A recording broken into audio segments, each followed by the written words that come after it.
사도행전 24장 10절에서 27절까지의 말씀입니다. 사도행전 24장 10절에서 27절까지의 말씀입니다. 제가 한 절 읽고 여러분이 한 절 읽고 마지막 27절 함께 읽도록 하겠습니다. 10절입니다.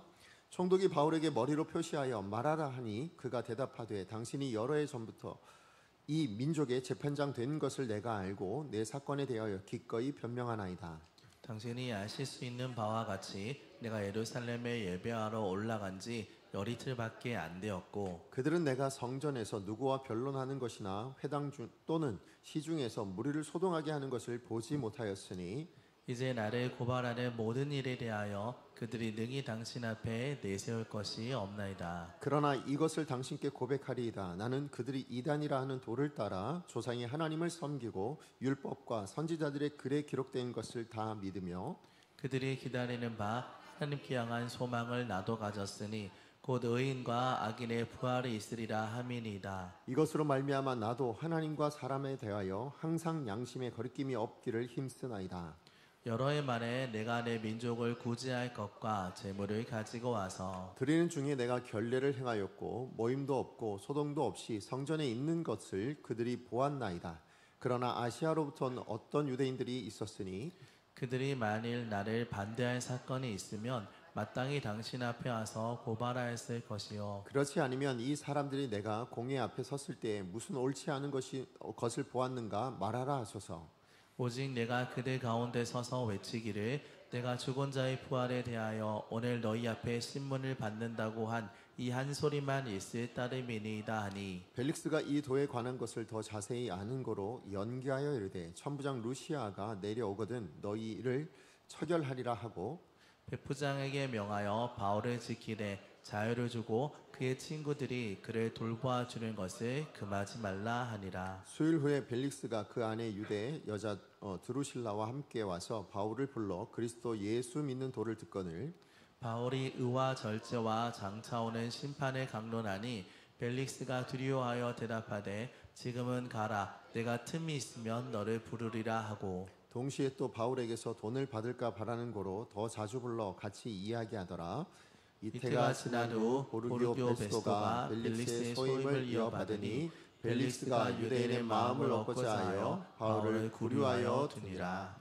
아멘. 오늘 주신 말씀을 가지고 Beautiful Fight. 네, 영어 제가 좀 안 좋아하는데 네, 영어를 썼습니다. 어쨌든 아름다운 싸움이란 제목으로 여러분과 함께 말씀 나누겠습니다. 헥터 맥도널드라는 분이 쓰신 만들어진 진실이라는 책이 있습니다. 이 책에서 저자는 우리가 인식한 어떤 진실 있잖아요. 그런 진실은 하나가 아니다라고 이야기합니다. 오히려 뭐냐면 그 하나가 깨져서 쪼개어져 있다라고 그렇게 이야기해요. 그러니까 여러 개로 쪼개져 있는 조각들 같다라고 말씀을 합니다.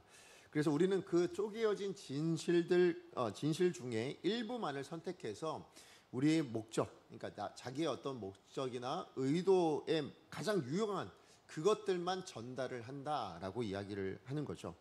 근데 문제는 이 과정에서 진실의 다른 중요한 조각들도 있는데 그것들은 생략하거나 아니면 왜곡하여서 전혀 다른 인상을 만들어낼 수도 있다라는 것입니다. 그래서 저자는 진실을 사용하는 사람들을 세 부류로 구분을 합니다. 그래서 이름들을 다 붙였는데요. 첫 번째는 뭐냐면 그 진실에 대해서 옹호자가 있다라고 이야기합니다. 옹호자는 뭐냐면 이들은 건설적인 어떤 목표를 가지고 선변될 진실을 사용해요. 자, 그렇지만 비교적 그 현실을 정확하게 보여주려고 노력하는 사람들, 이런 사람들을 옹호자라고 이야기합니다. 그런가 하면 오보자가 있다라고 이야기합니다. 진실에 대한 오보자. 이건 뭐냐면 상황은 전혀 알지 못한다라는 거예요. 그래서 의도치 않게 잘못된 어떤 인상을 퍼뜨리는 사람들이 있다라는 것이죠. 그러니까 진실에 대해서 온전히 다 알지 못해서 그래서 어쩔 수 없이 알지 못하고 그렇게 의도하지 않게 잘못된 인상을 보내는 사람, 그걸 오보자라고 합니다.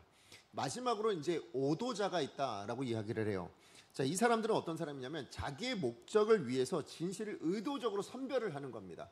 그래서 자기 목적에 맞는 것만 취하는 거예요.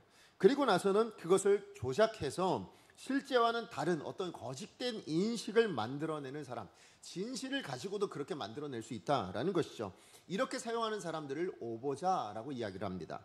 특히 이 오도자 같은 사람, 오도자라고 아까 죄송합니다. 오도자인데 오도자 같은 사람들을 인해서 사실 사회 안에서도 커다란 문제들을 일으키는 일들이 지금 요즘도 많이 현실적으로 일어나고 있다라는 거예요. 그 일례로 작년입니다. 작년에 영국의 사우스포스트에 있는 한 댄스 스튜디오에서 17살짜리 청소년이 뭘 했냐면 흉기 난동으로 6살, 7살, 9살짜리 어린아이를 3명을 죽였습니다. 그리고는 또 어른 2명을 포함해서 8명의 어린아이들을 아주 심각한 또 이렇게 상처를 그래서 부상을 입히는 사건이 영국에서 일어났다 하더라고요. 이 사건으로 이제 영국 자체가 굉장히 충격에 빠졌고 큰 슬픔에 빠지게 됐는데, 근데 문제는 그것이 이 슬픔이 조금 지나고 나서 분노와 폭동으로 바뀌게 됐다라는 것입니다. 왜냐하면 SNS를 통해서 이 오보자들이 나타난 건데 뭐냐면 범행을 저지른 이 17살짜리 남자아이가 있는데 그 사건은 일어난 거잖아요. 근데 이 남자아이를 뭐라고 얘기했냐면 이 남자아이가 무슬림 이민자다. 그리고 망명을 지금 신청한 상태인데 테러와 연관이 되어 있는 사람이다. 이렇게 그냥 오보를 낸 겁니다. 허위 사실을 퍼뜨린 거예요. 사실 경찰 조사 결과 보니까 이 17살짜리 이 범인 아이는 영국 태생이고 그래서 영국인이라는 거예요. 그리고 이슬람 쪽과는 아무런 연관이 없는 그런 아이였다라는 것이 확인이 됐습니다. 그럼에도 불구하고 사실 이 SNS가요 무려 1570만 회 1570만 회나 이렇게 조회가 되면서 폭발적으로 확산이 돼버린 겁니다. 그래서 결국 이 허위 정보에 선동이 된 극우 세력들 그리고 반이민 시위대가 조직이 되어서 사우스포스트, 런던, 맨체스터, 영국 전역으로 이렇게 이민자와 이슬람 사람들을 표적으로 삼아서 공격하고 시위를 벌이고 그래서 심지어는 경찰서와 상점들까지 방화까지 다 저질러 버리는 그런 심각한 사회적인 혼란을 야기하게 되었다라고 이야기를 하더라고요. 그런 뉴스가 나왔었습니다. 이로 인해서 그 사건으로 경찰관이 수십 명이 부상을 당하게 되고 심지어는 그 시위대 가운데는 1000여 명이 넘는 사람들이 다 감옥에 갇히게 되고 체포가 되었다라고 이야기를 하더라고요. 결국 여러분 3명의 지금 아이들이 희생된 이 비극적인 진실이 있습니다. 자, 그런데 그걸 가지고 뭐 하는 거예요? 악의적으로 이용한 거예요. 그래서 오도자들로 인해서 영국 사회 전체가 폭력과 혼란 가운데 빠지게 된 사건들이 있었다라는 것이죠. 이처럼 이런 영국에서 일어난 이 비극적인 사건은 어쩌면 이런 오도자들과 같은 이들로 인해서 진실조차 뭐가 되는 거예요? 악의적으로 사용되어지는 거죠. 바로 이런 시대, 사실 이게 우리 불의한 이 시대의 단면이 아닐까라는 생각을 해보게 되는데요. 자, 그런데 지금 이 시대의 불의한 단면이라고 말씀을 드렸지만 세상의 이런 불의한 모습이 단순히 오늘날만의 문제냐, 이 시대에 갑자기 불거져 나온 문제냐, 그러지 않다라는 것을 오늘 본문을 통해서도 우리가 분명하게 확인할 수 있습니다. 우리가 지난주부터 살펴보고 있는 사도행전 24장에 등장하는 우리 인물들을 보면 과거나 지금이나 참 세상은 많이 불의하다라는 생각을 그것이 얼마나 불의한가라는 것을 여과 없이 보여주고 있다라고 생각이 되어집니다. 우리 지난주에 살펴본 게 뭐예요? 사도 바울이 죄가 없지만 지금 대제사장 아나니아가 고용한 그 변호사 더둘로에 의해서 뭐예요? 진실과 거짓을 교묘하게 섞어서 사도 바울 뭐라고 얘기합니까? 전염병 같은 자라고 이야기를 하죠. 그러면서 유대인들의 소요를 일으키는 사람들이다 라고 이야기하고, 그래서 이 사람이야말로 로마의 위협이 되는 정치범입니다. 이런 식으로 이제 벨릭스 총독에게 고소를 하지요. 자, 그렇지만 또 이 벨릭스 총독도 어떻습니까? 이제부터 우리가 좀 살펴보겠지만 진실을 알게 돼요. 아, 이 사람 잘못이 없구나라는 판단합니다. 문제는 뭐예요? 자기의 권력을 이용해서 이 고발 사건을 자기의 인기나 아니면 자기 지위나 아니면 자기 돈을 벌고자 하는 탐욕을 채우려고 하는데 이용하고 있다라는 것입니다. 이처럼 진실이라는 것조차 자기의 뜻을 이루기 위한 도구로 삼아버리는 이런 오도자들이 만연한 세상 가운데 성도된 우리, 정말 우리가 하나님의 사람이 이 세상 안에서 이런 불의와 거짓들에 대해서 우리는 어떻게 상대하며 살아가야 되겠는가? 오늘 본문은 그것을 하나님께서 말씀해주고 있는 것이다 생각합니다. 그래서 저는 오늘 본문을 통해서 하나님의 메시지 2가지를 좀 함께 나누기를 원하는데요. 자, 첫 번째는 뭐냐면 이 불의한 세대, 이 거짓과 세대에 대해서 우리는 어떻게 상대해야 되냐?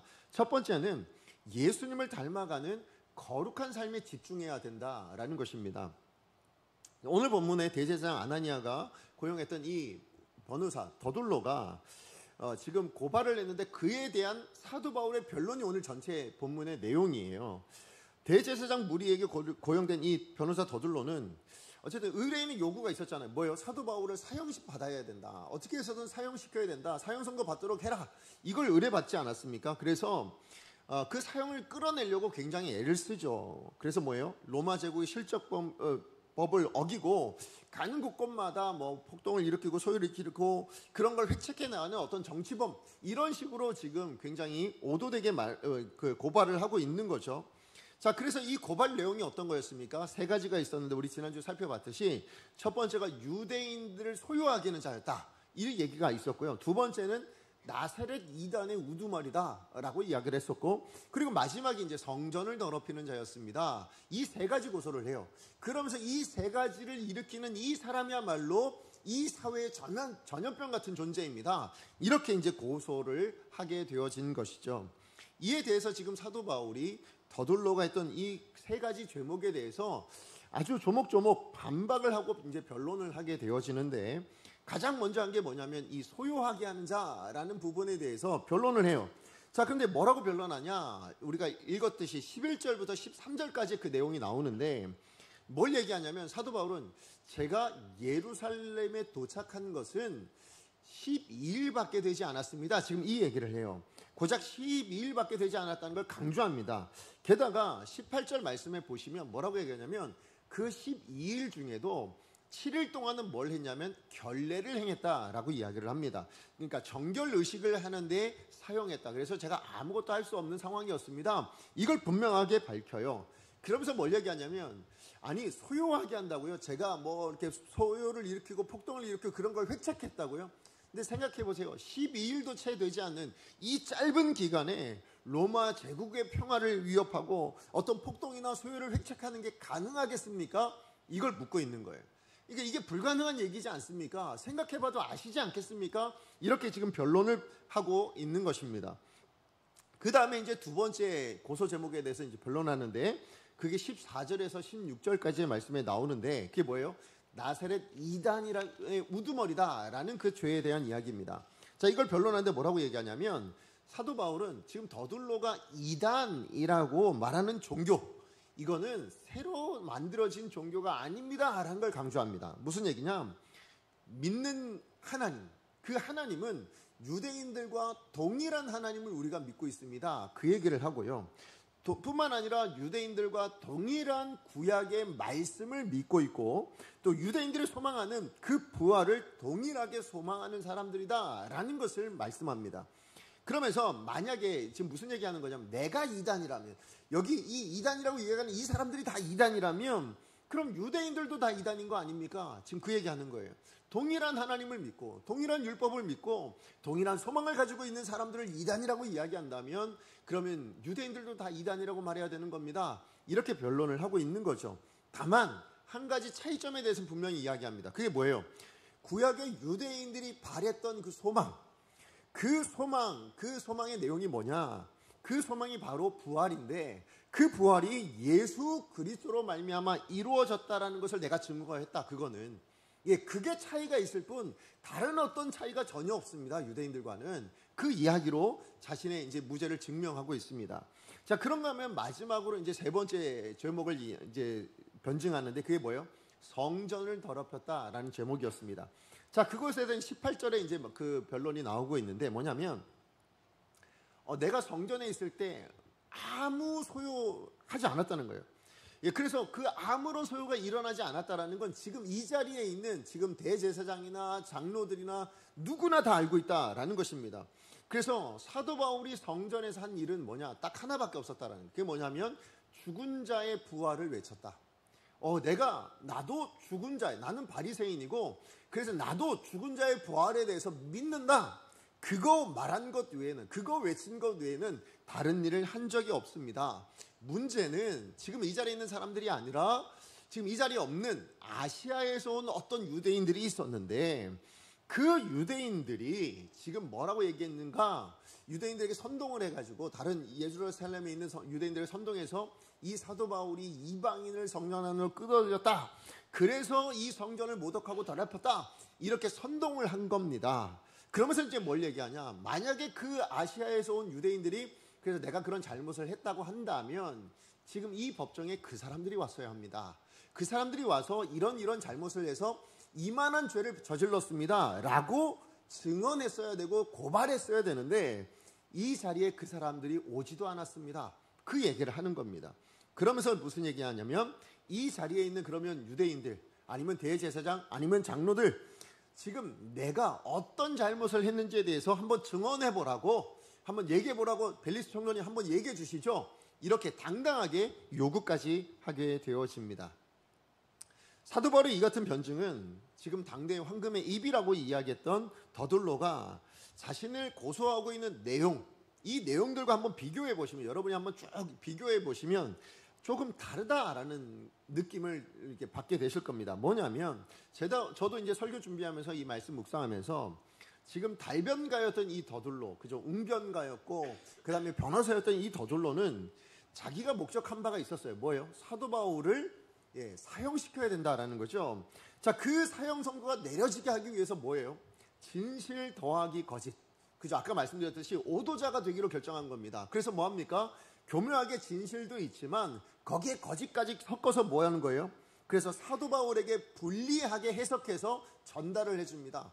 그래서 있는 사실만 전달한 것이 아니라 해석을 해버립니다. 전염병 같은 자고, 이런 사람들이었습니다. 소유하게 만들었습니다. 이렇게 다 거짓까지 섞어서 이렇게 이야기했다라는 것이죠. 자, 그런데 오늘 본문에 사도 바울이 이야기하는 바는 뭡니까? 벨리스 총독 앞에서 그냥 있는 사실만 그대로 이야기하고 있습니다. 더둘로처럼 먼저 재판장인 이 벨리스 총독에게 어떻게 해서든 잘 보이려고 조차 하지 않아요. 더둘로는 뭐였어요? 자기 변론을 앞서서 그를 칭송하고 그를 높여주고 아첨하고 있지 않았습니까? 자, 그런데 지금 사도 바울은 10절 말씀을 보시면 아시겠지만 아주 담백하게 이야기합니다. 당신이야말로 유대인의 재판장의 권한이 있다라는 것 알고 있습니다. 그래서 저 변론 시작할게요. 그렇게 시작한다라는 것이죠. 그리고는 예루살렘에 있었던 일, 벨리스는 보지 못했던 바로 그 일에 대해서 뭐예요? 그 사실만을 이야기하는 겁니다. 그러니까 뭐냐면 자신에게 유리하도록 당시 상황에 대해서는 전혀 해석하지 않아요. 그냥 일어난 일에 대해서만 이야기합니다. 그러니까 덧붙여서 어떤 거짓을 붙이거나 아니면 왜곡하거나 아니면 과장하지도 않았다라는 것입니다. 게다가 자기가 했던 말 있잖아요. 아니면 자기가 했던 행동에 대해서 숨기려고 하지도 않아요. 그게 자기 안에 불리할 수도 있지만 그러나 전혀 숨기지 않습니다. 그러니까 다시 이야기하면 벨릭스에게 지금 무죄 선고를 받기 위한, 그래서 어떻게 해야 되냐, 이건 전혀 고려 대상이 아니었다라는 것입니다. 왜요? 재판은 재판장의 권한이잖아요. 그러니까 그게 무죄인지 아닌지에 대해서는 재판장이 판단할 일이에요. 그러니까 내가 판단할 수 있는 일이 아니다라는 겁니다. 나는 이런 일들을 했습니다. 자, 그러니 이 일에 대해서 재판장이 판단해 주십시오. 지금 그 얘기를 하고 있는 것이죠. 제가 이 사도 바울의 변증을 읽으면서 오늘 본문의 말씀을 제가 묵상하면서 떠오른 한 단어가 있습니다. 그게 뭐냐면 바로 당당함이라는 겁니다. 당당함. 지금 사도 바울은 벨리스 총독 앞에서 지금 자기의 목숨을 좌지우지할 수 있는 사람이에요. 그렇잖아요. 자, 그런데 이 벨리스 총독 앞에서 자기가 행한 말을, 자기가 했던 행동, 이 모든 것을 다 그대로 증언하면서 전혀 두려워한다든지 아니면 비굴한 모습이 나타나지 않는다라는 것이에요. 어떻게 그럴 수 있었을까? 아니, 분명히 자기의 생명을 좌지우지할 수 있는 그 사람 앞에서, 게다가 수많은 사람들이 자기를 지금 비방하고 허위로 고소하고 있고 이런 일들이 일어나고 있는 이 상황 안에서 어떻게 그렇게 당당할 수 있었는가? 그것은 사도 바울이 지금 행하고 있는 어떤 말이라든지 행동이라든지 이 모든 것은 전부 뭡니까? 생명을 구원하고자 하는 하나님의 뜻을 따르고 있는 것이기 때문에 그렇다라는 것입니다. 예수님이 이 땅 가운데 오셔서 걸어가셨던 그 십자가의 길을 뭐예요? 사도 바울도 고스란히 걷고 있기 때문에 자기는 두려울 게 없는 거예요. 세상 사람들이 뭐라 이야기하든 다른 어떤 이가 뭐라고 이야기하든 그것은 두려울 일이 아니다라는 생각을 했기 때문인 거죠. 여러분, 마태복음 7장 13절에서 14절까지의 말씀을 보면 예수님께서는 사람들이 걸어가야 될 그 길이 양갈래길, 두 갈래길이 있다라는 것에 대해서 분명하게 말씀하고 있습니다. 우리 13절에 14절 말씀 같이 한번 읽어봅니다. 시작. 좁은 문으로 들어가라. 멸망으로 인도하는 문은 크고 그 길이 넓어 그리로 들어가는 자가 많고 생명으로 인도하는 문은 좁고 길이 협착하여 찾는 자가 적음이라. 예, 지금 오늘 이 말씀에 따르자면 사도 바울이 걷고 있는 길은 어떤 길입니까? 그 길은 좁지만 그러나 뭐예요? 생명으로 인도하는 길이었다라는 것이죠. 예, 사도 바울뿐만 아니라 사실 사도행전에 등장하는 수많은 제자들이 그랬죠. 이 제자들의 삶이 다 어떻습니까? 예수님처럼 그 생명의 길, 그 좁은 길로 걸어가기를 주저하지 않아서 사도행전의 이 모든 역사들이 일어날 수 있었다라는 것입니다. 그러니 어떤 고난과 어떤 핍박과 어떤 환난 가운데서도 뭡니까? 그 어떤 사람이 뭐라 이야기하든 항상 당당할 수 있었다라는 것이죠. 맞아요. 세상이 거짓과 불의로 가득 차 있다 할지라도 성도는 예수님을 닮아가는 그 거룩한 삶에 집중하더라라는 것입니다. 예수님처럼 생명으로 향하는 그 좁은 길은 그 길을 끊임없이 걸어가는 것으로 지금 사도 바울이나 다른 제자들은 그렇게 세상 가운데 살기로 결단하고 있는 것을 보게 됩니다. 심지어 그것이 십자가 같은 고난이라 할지라도 그 길 걸어가는 것을 포기하지 않는다라는 것이죠. 세상이 거짓과 불의로 성도들을 공격해 올 때가 분명히 있습니다. 예, 우리도 억울한 일을 당할 수도 있고 우리도 정말 감당할 수 없는 문제를 겪을 수도 있을지 모르겠습니다. 자, 그럴 때 우리도 똑같이 그러면 공격하고 우리도 똑같이 어떤 폭력적이나 어떤 그런 말들과 행동으로서 싸워야 하느냐? 성도는 그런 존재가 아니다. 왜요? 예수님도 그러지 않으셨다라는 것이죠. 그렇다고 그런 불의한 세상과 타협하고 살아야 되는 겁니까? 그럼 우리는 날마다 그렇게 지고 싸우기를 포기해야 되는 거냐? 그러지 않아요. 불의한 세상과 싸우기를 포기하지도 않습니다. 그럼 성도는 이 불의한 세상과 무엇으로 싸우느냐예요. 무엇으로 싸우겠습니까?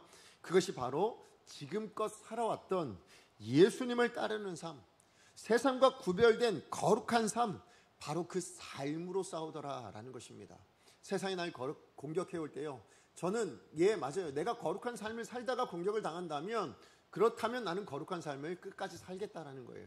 그것으로 대항하겠다라는 것이죠. 참된 신앙생활은 뭐냐라는 거예요. 뭡니까?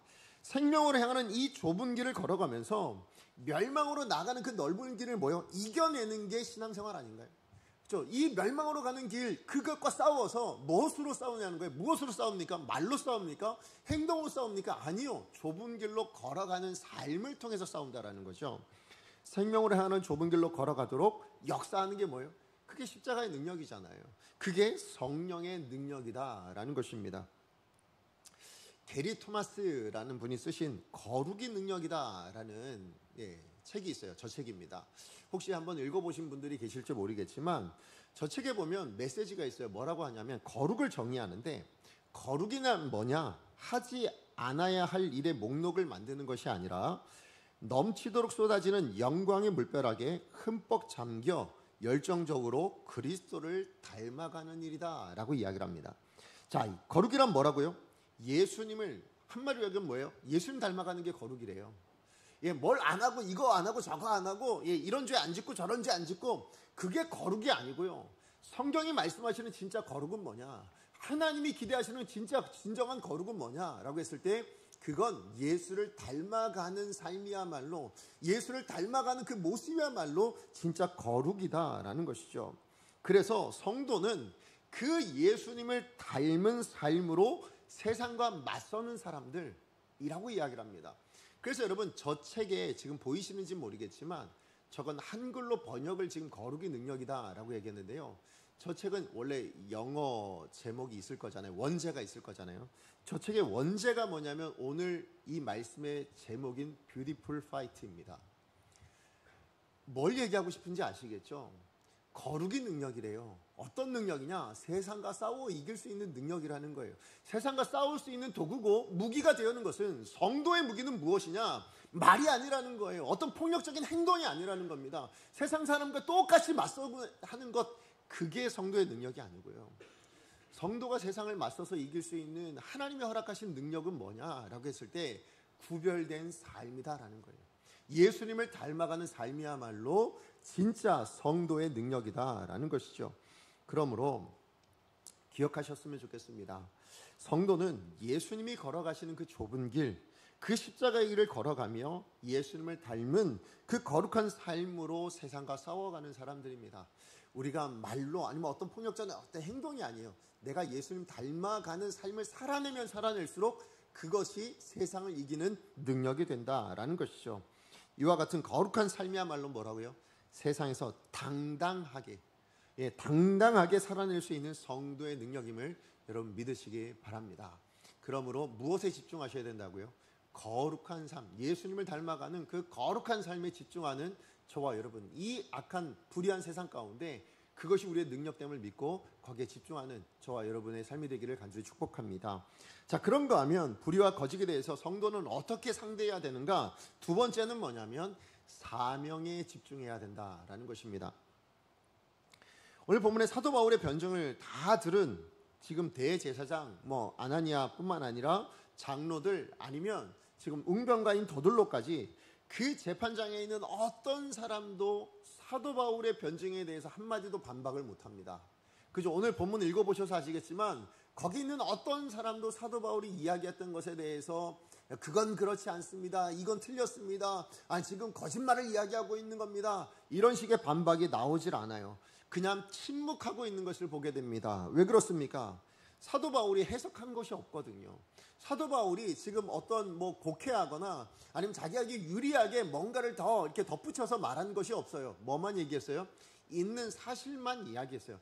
이 사실에 대한 재판은 재판장인 벨리스 총독 당신이 하실 일이고 나는 일어난 일 그 자체만 지금 이야기합니다 라고 그대로 진술했기 때문에 그렇다라는 것이죠. 이에 벨리스 총독도 그 사실을 다 듣고 보니 뭐예요? 죄가 없다라는 걸 확인하게 됩니다. 아무런 혐의가 없다라는 것을 알게 됩니다. 그런데 문제는 이 벨리스 총독마저도 뭐냐면 의도적으로 침묵해버리더라라는 겁니다. 그리고는 사도 바울에 대한 선고를 기약 없이 뭐예요?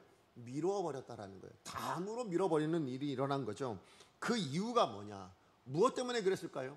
오늘 본문에는 크게 두 가지 이유가 나타나는데 특별히 먼저는 27절 말씀 같이 한번 읽어볼까요? 27절입니다. 시작. 이때가 지난 후 포르기오 벨리스도가 벨릭스의 소임을 이어받으니 벨릭스가 유대인의 마음을 얻고자 하여 바울을 구류하여 두니라.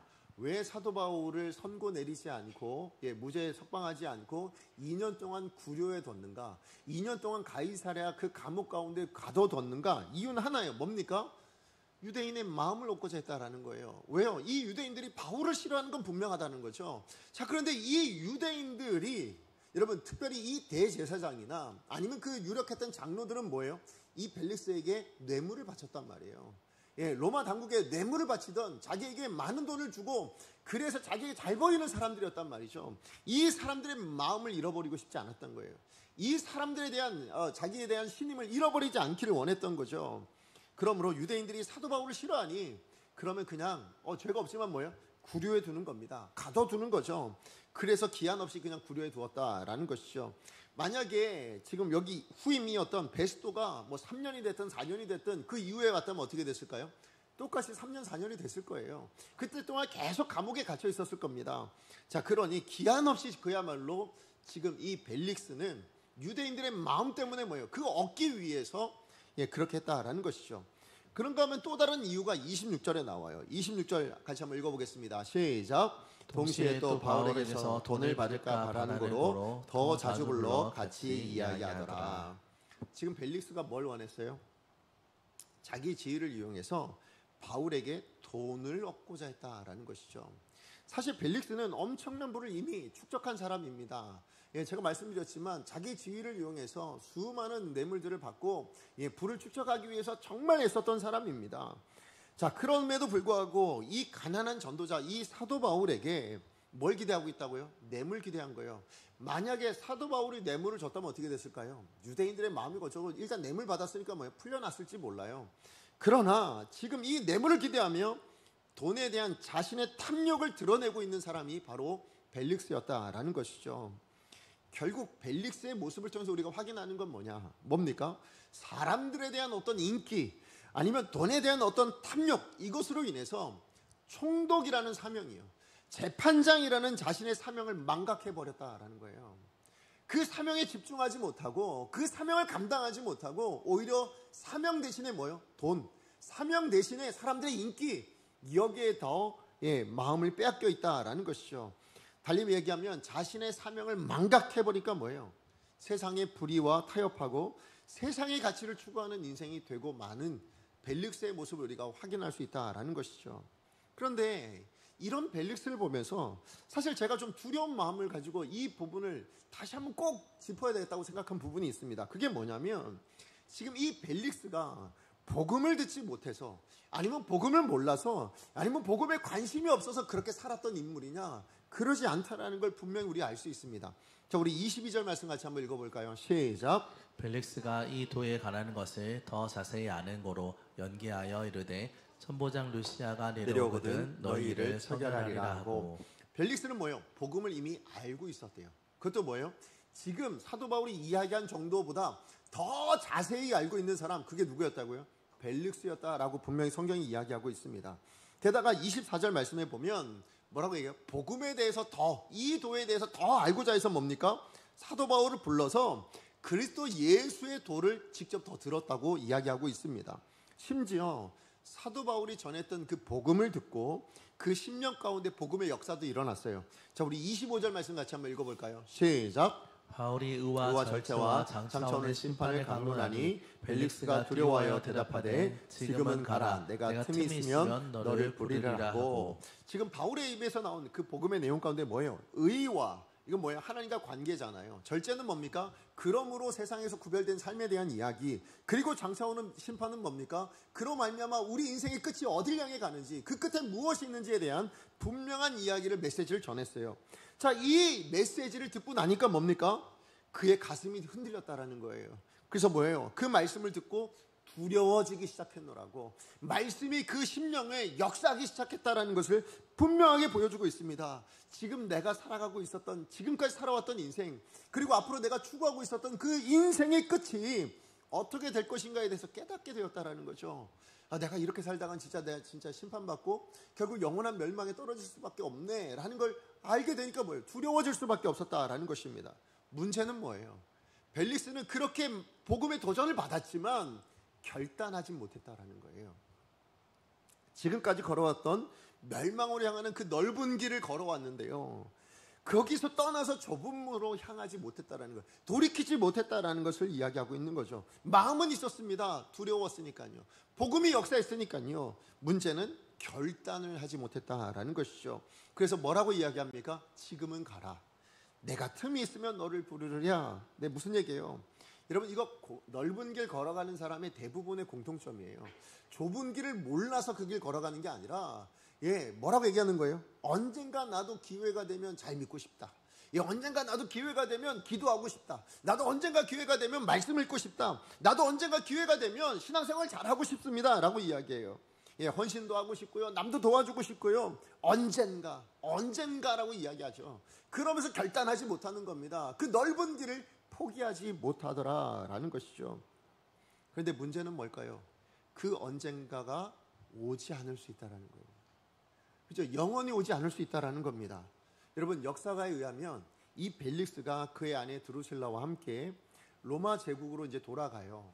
근데 로마 제국으로 돌아갔는데 로마에서 머물지 않고 어디를 가냐면, 여러분, 그 옆에 있는 폼페이라는 도시로 가게 됩니다. 그곳은 어떤 곳이었어요? 향락과 사치, 정말 어느 도시보다도 가장 좋은 도시가 그 당시에 폼페이였다라고 하더라고요.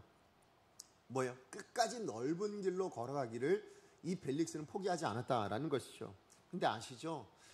주 79년 8월 24일입니다. 역사에 나오는 날이죠. 폼페이에서 수십 마일 떨어져 있는 곳에 베수비우스 산에 화산이 폭발해버리죠. 그로 인해서 그 폼페이라는 도시가 완전히 한순간에 다 덮여버려서 심지어 거기 있는 사람들이 그냥 그대로 굳어버리는, 그래서 지금도 그것들이 발굴되고 있지 않습니까? 예, 맞아요. 그렇게 그 도시는 완전히 끝나버리게 되어진 것이죠. 사실 벨릭스가 그때 거기 있었냐? 그거는 정확하게 나오지 않아요. 어느 문헌에도. 다만 우리가 확인할 수 있는 건 뭡니까? 그 인생은 거기서 끝났다라는 거예요. 무슨 얘기냐? 그 넓은 길의 마지막이 뭐라는 걸까요? 그것은 멸망이라는 이 한 가지 사실은 분명하더라라는 것입니다. 여러분 이에 반해서 사도 바울, 오늘 본문의 사도 바울을 보시면 다메섹에서 예수님을 만나죠. 그리고는 자기가 지금까지 걸어왔던 그 길에서 돌이킵니다. 그리고는 예수님께서 맡기신 그 사명, 비록 좁고 고난이 되고 핍박을 당하고 생명을 잃어버릴 만한 그런 길이었지만 그 길을 걸어가기로 결단을 합니다. 그래서 어떻게 삽니까? 이방인의 사도로 복음을 전파하는 삶을 끝까지 살아가기로 결단합니다. 좁지만 험난하지만 심지어 자신의 사명을 온갖 모함이나 고난을 당하고 지금 현실도 뭡니까? 오늘 본문에 나타난 현실도 감옥에 갇힌 죄수의 신분이 되었습니다. 그런데 이 자리에서도 뭐예요? 오늘 그 벨릭스에게 복음을 전하잖아요. 그죠? 그 복음, 그 전파하는 사명을 놓지 않는 사도 바울의 모습을 보게 됩니다. 다시 얘기하면 사도 바울의 인생을 한마디로 통틀어서 이야기하면 뭐라고 얘기할 수 있을까요? 사명에 집중하는 삶이었다라는 거예요. 그 사명을 놓치지 않는 인생이었다라는 겁니다.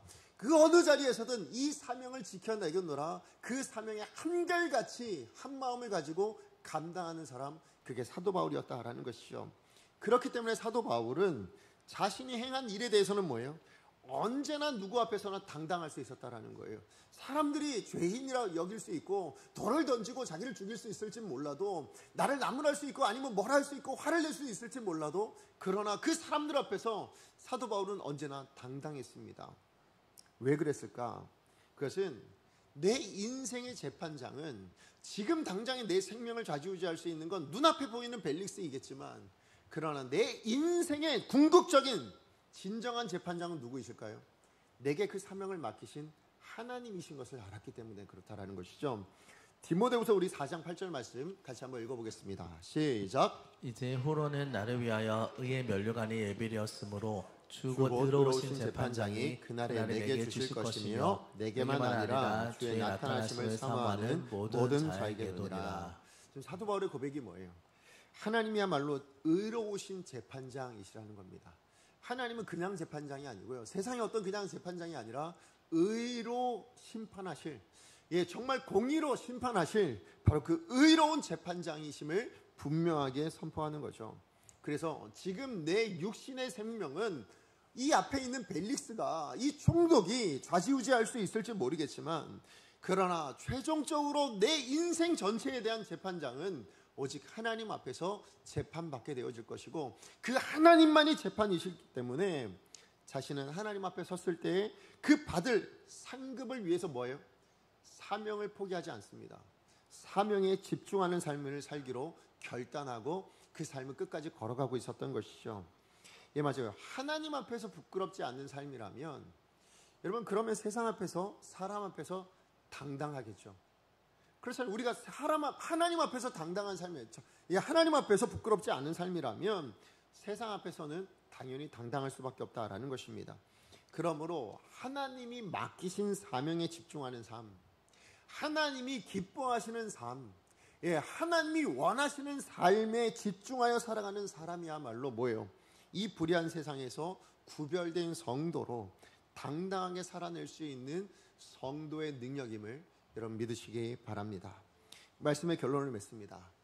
한국교회 트렌드 2025라는 책이 있습니다. 2003년도부터 이제 계속 한국교회에 대한 트렌드를 이렇게 쭉 예상하면서 또 분석하면서 이제 나온 책이 있는데요.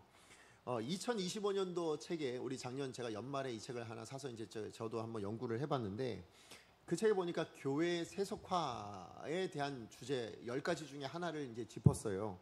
그러면서 그 교회 세속화를 두고 뭐라고 이야기했냐면 솔트리스 처치라고 명명을 했더라고요. 무슨 말인지 아시겠죠? 솔트리스 무슨 얘기예요?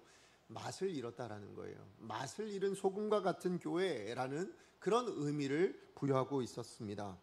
이로 인해서 교회가 맛을 잃어버리니까요, 무슨 맛이 잃어버렸을까요?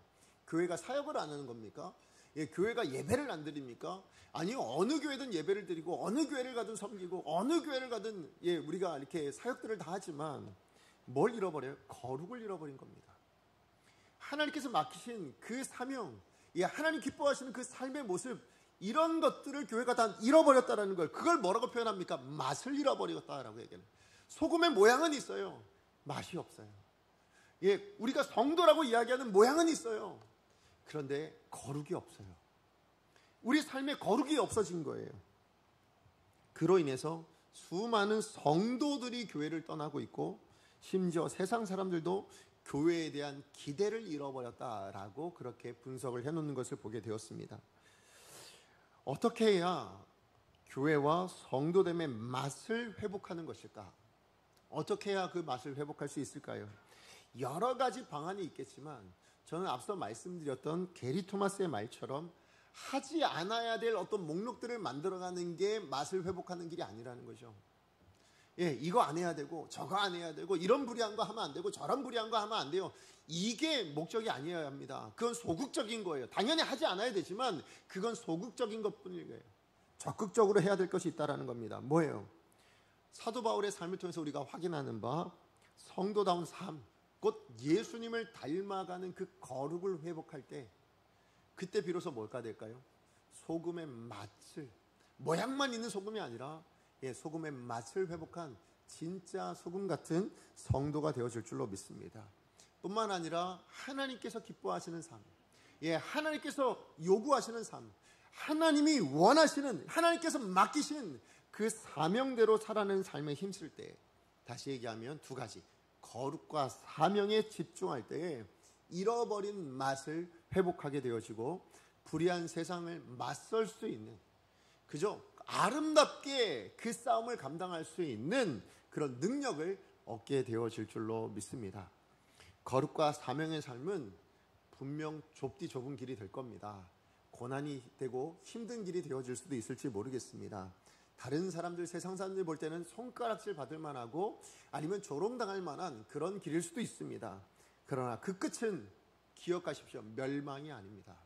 그 끝은 생명이기에 우리는 기꺼이 이 좁은 길을 걸어가는, 그리고 그 길을 걸어갈 때 뭐예요? 우린 생명인 줄 아니까 뭡니까? 언제나 당당한 거예요.